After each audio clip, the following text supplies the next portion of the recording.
आप देख रहे हैं न्यूज इनसाइडर के साथ प्रोग्राम स्पेशल रिपोर्ट, जिसमें दिन भर की अहम खबरें पहुंचाएंगे आप तक। यासीन मलिक के खिलाफ मौत की सजा के मामले में सुनवाई बंद कमरे में करने की एनआईए की दरख्वास्त कोर्ट ने सुनवाई को अगले साल तक के लिए किया मुलतवी। नेशनल इन्वेस्टिगेशन एजेंसी की जानिब से यह दरख्वास्त की गई है कि यासीन मलिक के खिलाफ मौत की सजा के मामले में इन कैमरा प्रोसीडिंग करवाई जाए, यानी मीडिया और अवाम के बगैर बंद कमरे में सुनवाई हो। यासीन मलिक, जो कि जम्मू कश्मीर लिबरेशन फ्रंट के चीफ हैं और अभी तिहाड़ जेल में उम्र कैद की सजा काट रहे हैं, वीडियो कॉन्फ्रेंसिंग के जरिए अदालत के सामने हाजिर हुए। मलिक ने अदालत की बेंच के सामने, जिसमें कि जस्टिस विवेक चौधरी और जस्टिस मनोज जैन शामिल थे, उनके सामने कहा है कि उनके पिछले 3 सालों से जहनी कश्मकश और तकलीफ का उन्हें सामना है, क्योंकि उन्हें मौत की सजा दिए जाने का खौफ सताता रहता है। एनआईए ने अदालत से कहा है कि यह मामला बहुत नाजुक और अमनियत से मुतल्लिक है, इसलिए सुनवाई बंद कमरे में की जाए ताकि किसी भी किस्म की सुरक्षा के खतरे पैदा ना हो जाएं। एजेंसी ने यह भी कहा है कि सिर्फ प्राइवेट वर्चुअल लिंक दिया जाए ताकि आम लोग इस सुनवाई तक रसाई हासिल ना कर पाए। अदालत ने यह भी कहा है कि वो एनआईए की दरख्वास्त पर गौर करेगी और मामले की अगली सुनवाई 28 जनवरी अगले साल को रखी गई है।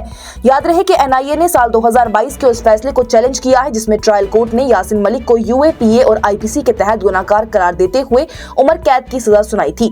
उस वक्त यासीन मलिक ने अपना जुर्म कबूल किया था और मुकम्मल मुकदमा चलाने से इनकार कर दिया था। एनआईए का ये कहना है कि सिर्फ जुर्म कबूल करने से किसी दहशतगर्द को मौत की सजा से बचाया नहीं जा सकता। एजेंसी ने अदालत से कहा है कि अगर ऐसे अफराद को सिर्फ इस वजह से मौत की सजा से रियायत दी गई कि उन्होंने जो जुर्म को मान लिया है, तो ये पूरी इंसाफ और सजा की पॉलिसी को कमजोर कर देगा और आगे से दहशतगर्दी के मामलात में ये एक गलत मिसाल भी साबित हो जाएगी। इस तरह यासीन मलिक का मामला फिर से दिल्ली हाई कोर्ट के सामने एक नई पेचीदा सूरत इख्तियार कर चुका है। यहां अगर फैसला 28 जनवरी को होने वाली सुनवाई के बाद ही सामने आएगा। Leader of opposition Sunil Sharma का वज़ीर आला उमर अब्दुल्ला पर तनकीदी बयान। बोले, ये दिल्ली में बीजेपी से मुलाकातें करते हैं और यहां उन मुलाकातों से इनकार कर रहे हैं।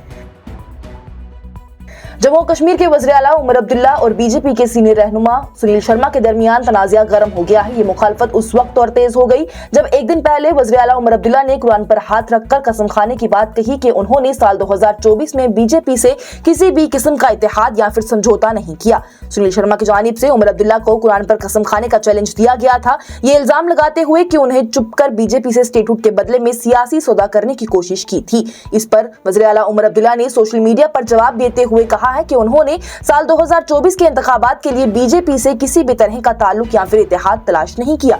वहीं आज सुनील शर्मा की जानिब से मीडिया से बात करते हुए कहा गया है कि उमर अब्दुल्ला खुद पहले ये बातें कह चुके हैं कि बीजेपी के कुछ रहनुमा ने उन्हें एक सियासी पोजीशन ऑफर की थी, लेकिन उन्होंने इसे रद्द कर दिया। सुनील शर्मा ने कहा कि उन्हें कुछ भी पुरानी वीडियो क्लिप्स भी शेयर कर दिए हैं जिसमें यह दिखाया गया है कि उमर अब्दुल्ला ने दिल्ली में बीजेपी के चंद सीनियर रहनुमाओं से मुलाकातें भी की थी और सियासी गुफ्तगू पर गौर भी हुआ था। सुनील शर्मा ने कहा कि उमर अब्दुल्ला के दावे बेबुनियाद हैं। एक तरफ वो कुरान पर कसम खाकर इनकार कर रहे हैं और दूसरी तरफ उनके पुराने बयान और वीडियो कुछ और कह रहे हैं। सुनील शर्मा के मुताबिक उन वीडियो क्लिप्स में उमर अब्दुल्ला ने खुद कहा था कि उन्हें बीजेपी ने एक सीट की ऑफर दी थी और कुछ बीजेपी रहनुमाओं को बेवकूफ भी कहा था, जो उनके आज के बयान के बिल्कुल बरक्स है। सुनील शर्मा ने बड़गाम बाईपोल पर भी बात की है और कहा कि लोगों में इस दफा काफी जोशो खरोश देखा जा रहा है। उन्होंने कहा कि बीजेपी ने इस इंतखाबात में पूरी लगन के साथ ही कैंपेन चलाई है और अवाम का नुमाया समर्थन भी हासिल हुआ है। सुनील शर्मा ने यह भी कहा कि नतीजे का फैसला अब अवाम के वोट से होगा और उन्होंने किसी खास नतीजे की पेशेनगोई करने से इनकार कर दिया। आज अब्दुल्ला साहब से कसम करा के उनसे सवाल पूछे कि आप कुरान हाथ में रखकर सर पे उठा के ले कहिए कि आपकी बीजेपी के साथ दोस्ती नहीं है। पाक ज़्यारतस मेरा छुई विश्वास ज़्यारतस दसो मस्जिद में दसो पाक किताब तुलो का नस्बा सुकर फसना सुचुकुन दिल गसित लंच करन कश्मीर रसीद सुचुकुन कैसे मेरी गसित चाय चवन। अगर वो कुरान पाक उठा के ये बोलते हैं कि नहीं, तो दे दीजिए वोट उन्हीं को। हम बोलेंगे दे दीजिए वोट। अपनी पूरी आशिकी कर रहे हैं, मोहब्बत कर रहे हैं, लेकिन गरीब को कहते हैं तुमको वोट नहीं देना। ये कौन सी बात है? क्या आप सर्दियों में ठंड से परेशान हैं और चाहते हैं अपने घर को गर्म और आरामदाह बनाएं? पेश है Exowarm underfloor heating system latest technology के साथ आपके घर के लिए बेहतरीन हीटिंग सोल्यूशन। ये न सिर्फ बिजली कम इस्तेमाल करता है बल्कि देता है आपको लाइफ टाइम सर्विस वारंटी और 15 ईयर रिप्लेसमेंट गारंटी। ये शॉक प्रूफ और वाटर प्रूफ है, जो इसको बनाता है मुकम्मल सेफ और रिलायबल। और अगर लाइट चली जाए तो भी 6 से 8 घंटे का हीट बैकअप प्रोवाइड करता है। और मालूमात के लिए अभी हमारी टीम से राब्ता करें। फरीदाबाद केस पर सियासी तूफान गिरिराज सिंह के बयान पर महबूबा मुफ्ती का रद्द-ए-अमल आया सामने। एक कौम को निशाना बनाने पर दिया तीखा जवाब। पीपल्स डेमोक्रेटिक पार्टी के सरबराह और जम्मू कश्मीर की साबका वज़ीर आला महबूबा मुफ्ती ने मरकजी वजीर गिरिराज सिंह के बयान पर सख्त तनकीद की है। यह बयान उस वक्त आया जब फरीदाबाद में 360 किलो धमाका खेज मवाद बरामद होने और 2 अफराद के गिरफ्तार होने की खबरों के बाद गिरिराज सिंह ने कहा था कि ऐसे इल्जाम में हमेशा एक ही कौम के लोग शामिल होते हैं। इस पर महबूबा मुफ्ती ने एक प्रेस कॉन्फ्रेंस करते हुए कहा है कि गिरिराज जी से पूछिए गांधी जी को किसने मारा, इंदिरा गांधी को किसने मारा, राजीव गांधी को किसने मारा, पहले उनका जवाब दीजिए फिर बात करते हैं। उन्होंने इशारा दिया है कि इन सब कत्लों के पीछे मुस्लिम लोग नहीं थे बल्कि दूसरी कौम के लोग शामिल थे। गिरिराज सिंह ने पहले मीडिया से बात करते हुए कहा था कि फरीदाबाद में जो धमाका खेज मवाद पकड़ा गया वो 1993 के मुंबई ब्लास्ट से भी ज्यादा खतरनाक था। उन्होंने कहा कि अगर ये मवाद बाबा बागेश्वर की यात्रा के दौरान इस्तेमाल होता तो बड़ी तबाही होती। सिंह ने यह भी कहा कि जब भी ऐसे लोग पकड़े जाते हैं तो एक ही कम्युनिटी से होते हैं। इस बार भी ये एक मुस्लिम डॉक्टर गिरफ्तार हुआ है। उन्होंने ऑपोजिशन पर भी तनकीद की है और कहा कि राहुल गांधी, लालू यादव, अखिलेश यादव, असदुद्दीन ओवैसी जैसे लोग ऐसे वाकयात पर चुप रहते हैं। ये कौम के लिए अफसोसनाक और खौफनाक बात है। गिरिराज सिंह ने कहा कि जो कहते हैं कि दहशतगर्दी का कोई मजहब नहीं होता, उनसे पूछना चाहिए कि फिर हर दफा पकड़ा गया इंसान मुस्लिम क्यों होता। वाज़ेह रहे तो Jammu Kashmir police, intelligence bureau और फरीदाबाद पुलिस ने मिलकर एक बड़ी दहशतगर्दी की साजिश को नाकाम बना दिया। ऑफिशियल्स के मुताबिक फरीदाबाद के दाऊज गांव में एक किराए के घर से 14 बोरी एमोनियम नाइट्रेट जो कि तकरीबन 100 किलो के बराबर था, एक AK-47 राइफल, 84 जिंदा कार्ट्रिजेस, टाइमर्स, केमिकल सोल्यूशन और IED बनाने का सामान बरामद हुआ। पुलिस ने तस्दीक की है कि पहले जिसे RDS बताया जा रहा था वो असल में एमोनियम नाइट्रेट निकला है। फरीदाबाद पुलिस कमिश्नर सत्येंद्र गुप्ता ने कहा कि ये मवाद IEDs बनाने के लिए इस्तेमाल होता था और ये भी बताया है कि इस पर मीडिया ब्रीफिंग बाद में दी जाएगी। ये धमाका खेज मवाद डॉक्टर मुजम्मिल शाकिल के घर से मिला है जो कि अल फलाह मेडिकल कॉलेज में टीचर और MBBS डॉक्टर हैं। पुलिस के मुताबिक शाकिल ने ये घर 3 महीने पहले ही किराए पर लिया था। उन्हें 30 अक्टूबर को जम्मू कश्मीर पुलिस ने गिरफ्तार किया था जबकि उनके साथ ही डॉक्टर आदिल अहमद राथर को पहले ही पकड़ा गया था।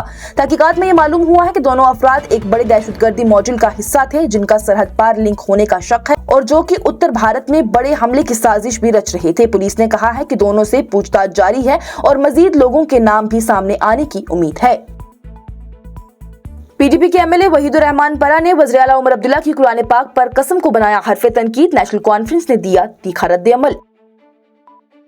पीपल्स डेमोक्रेटिक पार्टी के रहनुमा और पुलवामा के MLA वहीदुर रहमान परा ने वज़ीर आला उमर अब्दुल्ला के उस बयान पर सवाल उठाया है जिसमें उन्होंने कुरान पर हाथ रखकर कसम खाने की बात कही थी कि उन्होंने साल 2024 में बीजेपी के साथ किसी भी तरह की सियासी इत्तेहाद की कोशिश नहीं की। परा की जानिब से सोशल मीडिया प्लेटफॉर्म X पर लिखा गया है कि उमर अब्दुल्ला साहब अब साल 2014 के लिए भी कुरान पर कसम खा लीजिए कि आपने कभी भी बीजेपी से इत्तेहाद करने की कोशिश नहीं की थी। आपके दोस्त मरहूम देवेंद्र सिंह राणा ने तो खुद इस बात का इजहार किया था।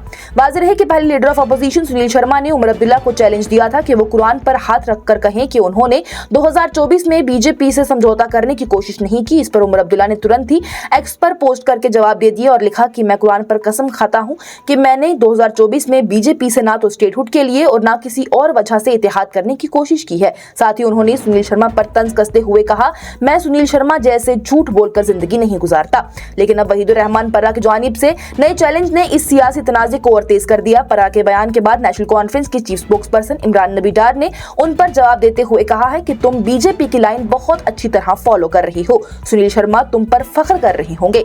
इमरान नबी डार की जानिब से परा को लिखा गया है और एक नया चैलेंज दिया गया है कि कुरान को बीच में लाना बंद करो। आप अपने दिल पर हाथ रखकर कसम खा लो कि आपकी PDP के MLAs ने बीजेपी को वोट नहीं दिया है या फिर जानबूझकर अपने वोट कैंसिल नहीं किए हैं पिछले राज्यसभा इंतखाबात में।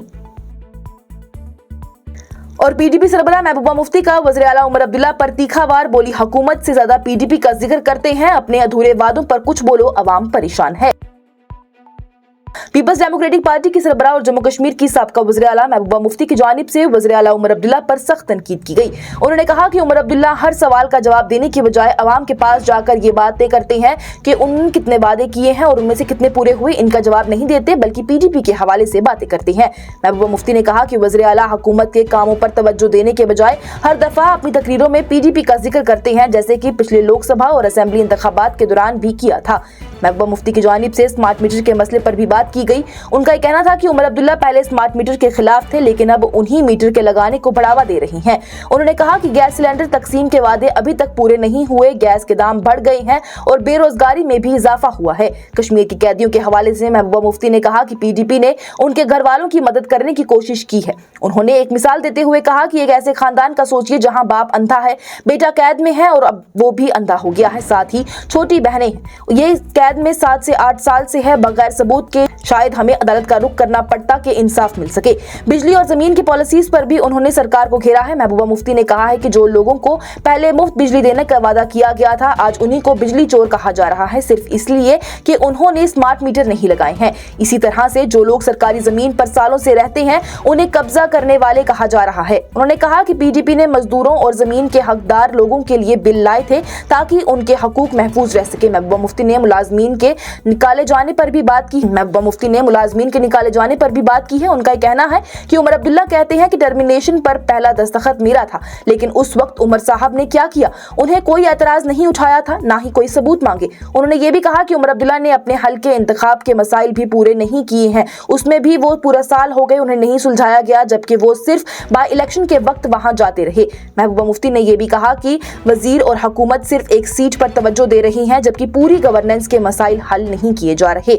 अपनी बात के आखिर में महबूबा मुफ्ती ने उमर अब्दुल्ला से मुतालबा किया है कि वो हुकूमत के अमल और इंतजामी फैसलों पर अवाम के सामने वजाहत दे। उन्होंने कहा कि पीडीपी ने हमेशा ही अवाम के हकूक की हिफाजत के लिए कोशिश की है और आगे भी कानूनी इकदामात जारी रखे जाएंगे ताकि लोगों के मसाइल हल हो सकें। आज की स्पेशल रिपोर्ट में इतना ही। दीजिए इजाजत। लेटेस्ट अपडेट्स के लिए देखते रहिए न्यूज़ इंसाइडर 24/7।